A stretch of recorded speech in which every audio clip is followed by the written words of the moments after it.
디트로이트에서 열리고 있는 2018 북미 국제 오토쇼가 지난 13일 미디어데이를 시작으로 개막했습니다. 한때 몰락한 미국의 자존심이라고 불렸던 디트로이트는 최근 들어 다시 핵심 산업인 자동차를 중심으로 되살아나는 모습을 보이고 있습니다. 디트로이트 오토쇼를 통해 들여다보는 미국의 자동차 산업, 그리고 이 안에서 경쟁을 펼치고 있는 한국차 브랜드의 신차 전략 등을 알아봅니다. 이유수 기자, 디트로이트 모터쇼가 원래 전통적으로 미국을 대표하는 자동차 박람회인데 올해는 유독 그 관심과 열기가 뜨겁습니다. 좀 어떻게 보십니까? 네, 디트로이트 모터쇼는 제네바, 그리고 파리, 그리고 프랑크푸르트와 함께 세계 4대 모터쇼로 꼽히고 있습니다. 이 디트로이트가 자동차 산업의 중심지였기 때문에 여기서 진행되는 모터쇼가 굉장히 큰 의미를 갖고 있는 거죠.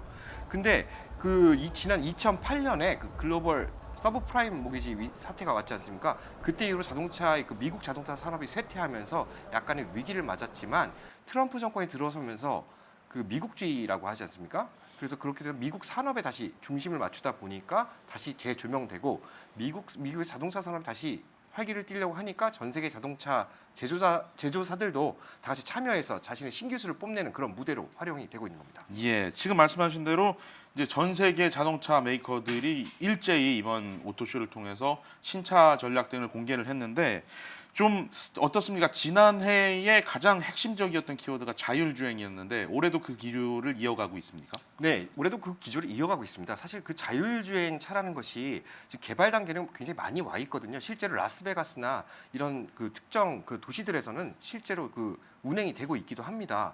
하지만 지금 자동차 시장에서 봤을 때 가장 큰 것이 자율주행이 구현되기 위해서는 통신망이 완벽해야 된다라는 얘기거든요. 특히 미국처럼 땅덩어리가 넓은 곳에서는 통신망 끊겼을 때 자동차가 제대로 주행하지 못하는 문제가 발생할 수 있습니다. 그래서 오늘 2020년 미국 전역에 이제 5G 통신망이 들어올 것으로 예상되고 있는데요. 그 시기와 맞물려서 앞으로 자율주행차는 계속 발전을 할 것이고 현재 그 과도기에 있다고 볼 수 있습니다. 예. 자, 우리 이제 한국 차들도 경쟁에서 빠질 수 없겠죠. 실제 이제 올해 이번 오토쇼에서 많은 한국 차들이 출시된 걸로 알고 있는데 좀 설명해 주십시오. 네, 한국 차들 역시 디트로이트 오토쇼라는 상징성 때문인지 많은 신차를 발표했는데요. 이 중에서 이번 모토쇼에는 두 가지 브랜드, 현대와 기아가 참여를 했습니다. 일단 현대 같은 경우에는 현대에서 약간 젊은층 소비자들을 위한 벨로스터라는 차가 있지 않습니까? 앞에가 문이 두 개고 뒤에가 하나의 약간 좀 특이한 구조를 갖고 있는 자동차였는데요. 아주 오랜만에 이 벨로스터의 성능을 개선하고 그다음에 디자인을 좀 변경한 뉴 벨로스터를 출시를 해서 올 하반기 전에 미국 시장에 출시를 앞두고 있습니다.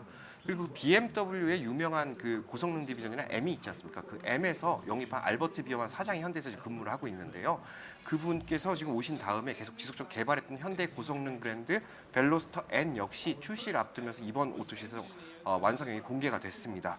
기아차의 경우는 이번 디트로이트 모터쇼에서 뉴 포르테를 발표를 했습니다.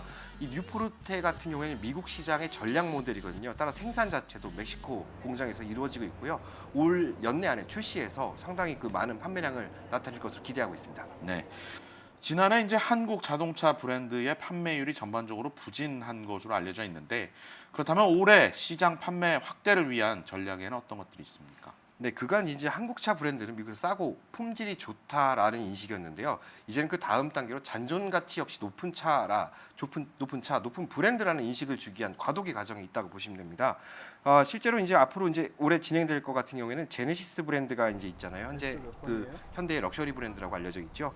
이쪽 부분에서 이제 딜러 독립망이나 자체 브랜드 강화를 통해서 조금 더 한 단계 위로 올라갈 수 있는 그런 방법을 준비를 하고 있습니다.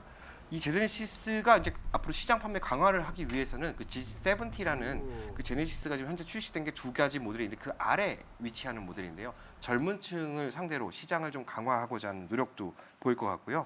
현대의 약점으로 통하고 있는 SUV 시장 강화 그리고 기아에서는 지금 하고 있는 것이 이제 내실 강화 이런 쪽의 분야로 앞으로 판매 전략에 좀 나선다고 그렇게 저는 알고 있습니다. 예.